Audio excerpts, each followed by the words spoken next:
To bring in another subject in terms of this whole issue, what happened to you directly as a host on MSNBC in the midst of the run-up to the war and the responsibilities of the press in America, and it's the mea culpas that have really been uttered by the pundits and by the journalists over what the American press did in the run-up to war.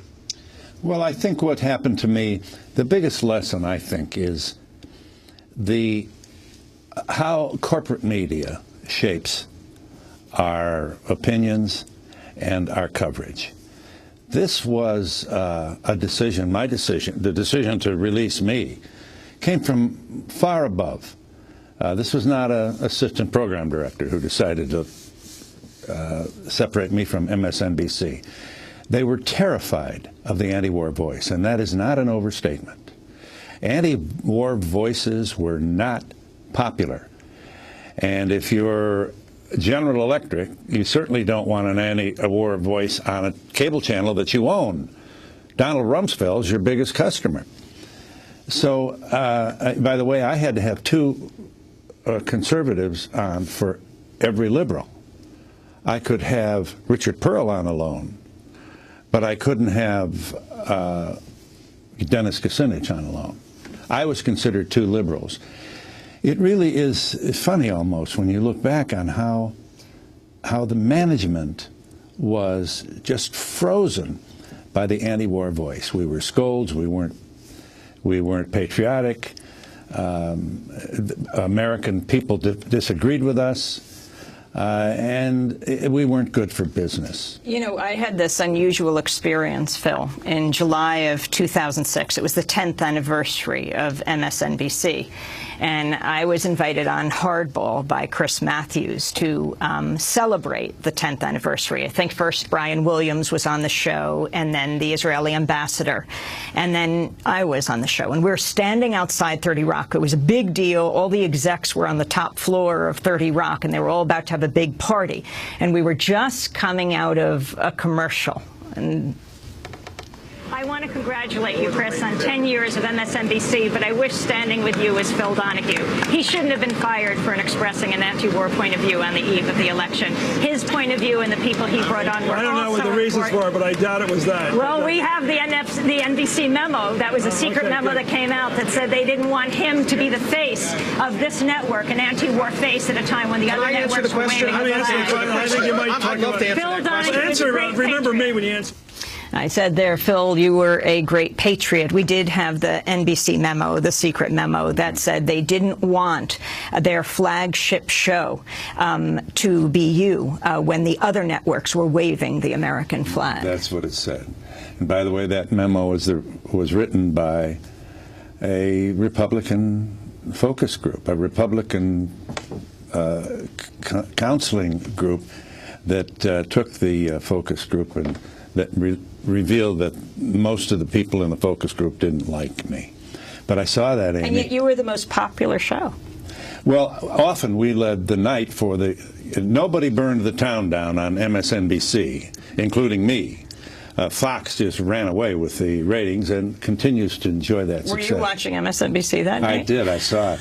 And I called the kids. I said, hey, I'm not sure I did it soon enough, but I certainly was grateful for, I mean, I needed the pat on the back at the time. And Phil, the irony that MSNBC now is supposedly this liberal, liberal network now, that you wonder, though, if another move to war came, how liberal it would remain. Well, you know, the coin of the realm is the size of the audience. It's important to see this. When a broadcasting executive gets out of bed in the morning before his foot hits the floor, his thoughts are ratings. What are my ratings? Not unlike Wall Street people who get and CEOs, their first thought is the price of their stock. So, you know what? I was replaced by Michael Savage. So there was a desperate need to get numbers. Was one of the most conservative, and that's giving conservatives a bad name. This was the decision. Michael Savage lived up to his last name. And this was a decision by higher-ups at General Electric and NBC. Thomas, you wanted to say something here. Let me go to a break, and then we're going to come back as we wrap up this broadcast. We're talking to Phil Donahue and Thomas Young, Iraq War veteran, age 33, says he will end his life in the next few months dealing with the pain of war, and his wife, Claudia Cuellar. We'll be back in a minute.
This is Democracy Now!, democracynow.org, the War and Peace Report. I'm Amy Goodman with Juan González as we turn to another clip from Body of War, of more voices from the floor of the Senate. The Senate roll call of yes votes authorizing the war in Iraq in 2002. The threat posed by Iraq grows with each passing day. Mr. Bai, aye. It's a danger that grows every day. Mr. Bennett, aye. Each day that goes by, he becomes more dangerous, more diabolical. Every day, Saddam Hussein grows stronger. His capabilities become better. Mr. Biden, aye. Every day, Saddam Hussein builds more chemical and biological weapons. The longer we wait, the more dangerous he becomes. Mr. Bond, aye. Mr. Bro, aye. Mr. Brownback, aye. Mr. Bunny, aye. Mr. Byrne, aye. Mr. Campbell, aye. Ms. Cantwell, Mrs. Carnage, Mr. Carper, aye. Wait! Slow down. Don't rush this through. That was the late West Virginia Senator Robert Byrd, as you hear the roll call of yes votes from the film Body of War.